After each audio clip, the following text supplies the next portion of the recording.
नमस्कार. आज आपण करणार आहोत दडपे पोहे. दडपे पोहे करण्यासाठी इथे मी 4 माणसांसाठी पातळ पोहे घेतलेले आहेत. हे पोहे आपल्याला भिजवायचे नाही आहे, कारण आपण दडपे पोहे करतोय. आता यामध्ये आपल्याला एक मध्यम कांदा बारीक चिरून घालायचा आहे, मध्यम टोमॅटो चिरून घालायचा आहे, थोडीशी कोथिंबीर घालायची. आवडीनुसार तुम्ही किती घालू शकता. मी अगदी थोडी घातलेली आहे. एक लहान वाटी इथे ओलं खोबऱ्याची चव देखील आपल्याला घालायची. त्यानंतर इथे 2 मोठे चमचे आपल्याला भाजलेले शेंगदाणे घालायचे. मी हे शेंगदाणे थोड्याशा तेलामध्ये तळून घेतलेले आहेत. फोडणीसाठी मी इथे 2 मोठे चमचे तेल घेतलेले. यामध्ये एक लहान चमचा मोहरी घालायची आहे. मोहरी चांगली तडतडू लागली की यामध्ये एक अर्धा चमचा आपल्याला जिरे घालायचे आहे. पाव चमचा इथे हिंग घालायचं आहे. गॅस आता इथे मी बंद करत आहे आणि यामध्ये कढीपत्त्याची पाणी घालत आहे. 4 हिरव्या मिरच्याही घालत आहे. आता फोडणी छान अशी खमंग होऊ द्यायची. नंतर आपल्याला त्या दडप्या पोह्यावरती टाकायची आहे.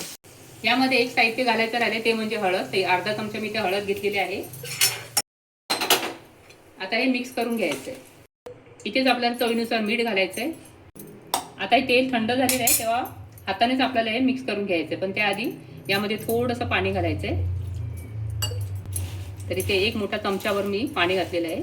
हे नारळाचं पाणीच घाला, माडे नव्हतं म्हणून मी साधं पाणी घेत आहे. आता हे चांगलं मिक्स झालेलं आहे तेव्हा यामध्ये अर्धा चमचा आपल्याला पिठी साखर घालायची. आपली घरची साखर घातली तरी चालेल, पण ती विरघळायला टाइम लागतो म्हणून मी पिठी साखर घातलेली आहे. आता यावरती लिंबू आपल्याला 1 चमचा असा पिळून घालायचा आहे. इथे मला 2 मोठे चमचे पाणी लागलेलं आहे आणि पोहे आपले छान असे भिजलेले आहेत. आपले दडपे पोहे झालेले आहेत. ही रेसिपी तुम्हाला कशी वाटली, आवडली असेल तर एक लाईक नक्की करा.